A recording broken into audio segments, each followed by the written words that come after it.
बहुत साल पहले की बात है। एक छोटे से गांव में हरिराम नाम का एक नाई रहता था। उसका जीवन सादा था, लेकिन घर में शांति कम और चिंता ज्यादा रहती थी।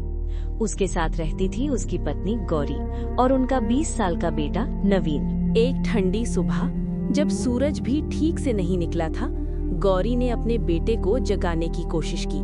नवीन बेटा, उठ जा, तेरे पिताजी दुकान से आने वाले हैं। माँ, अभी नहीं, पिताजी को आने में देर है, मुझे थोड़ी देर और सोने दो। गौरी ने गहरी सांस ली। ठीक है, जब पिताजी आए तो आवाज दे देना, मैं तभी खाना बनाना शुरू करूंगी। कुछ देर बाद हरिराम घर पहुंचा। उसकी नजर सीधे बिस्तर पर पड़ी। अरे, अभी तक सो रहा है? नवीन, कब तक ऐसे पड़े रहेगा? मेरे साथ दुकान पर चल, काम सीख।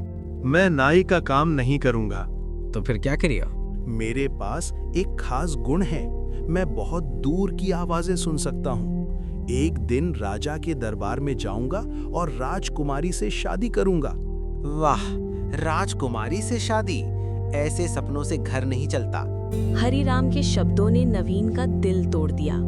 अगर मेरे सपने तुम्हें बोझ लगते हैं तो मैं यहाँ नहीं रहूंगा। नवीन, मत जा बेटा। जब तक अपना सपना पूरा नहीं कर लूंगा, वापस नहीं आऊंगा। रास्ते में नवीन की मुलाकात भोलू से हुई, जो हर समय कुछ न कुछ खाता रहता था। भाई, मुझे घर से निकाल दिया। कहते हैं इतना खाओगे तो सब खत्म कर दोगे। थोड़ी दूर आगे एक आदमी पेड़ के नीचे सोता मिला। चेतन। शोर मत करो, जरा सी गड़बड़ हो जाए तो मेरी नींद टूट जाती है। तीनों ने साथ चलने का फैसला किया। तीनों दोस्त राजमहल पहुंचे। दरबार में राजा वीर प्रताप बैठे थे। महाराज, हमें रहने और खाने की जगह दीजिए और मैं आपकी बेटी राजकुमारी सुलोचना से विवाह करना चाहता हूँ। हिम्मत की दाद देता हूँ, लेकिन पहले अपनी कला साबित करो। भोलू को खाने पर बैठाया गया। और लाओ, अभी तो शुरुआत है। खाना आता गया और खत्म होता गया। आखिरकार रसोई खाली हो गई।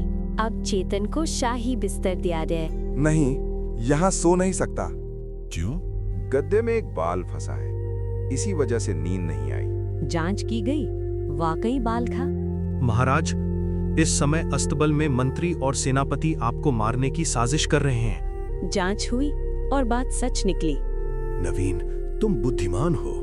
आज से तुम मेरे दामाद और इस राज्य के उत्तराधिकारी हो।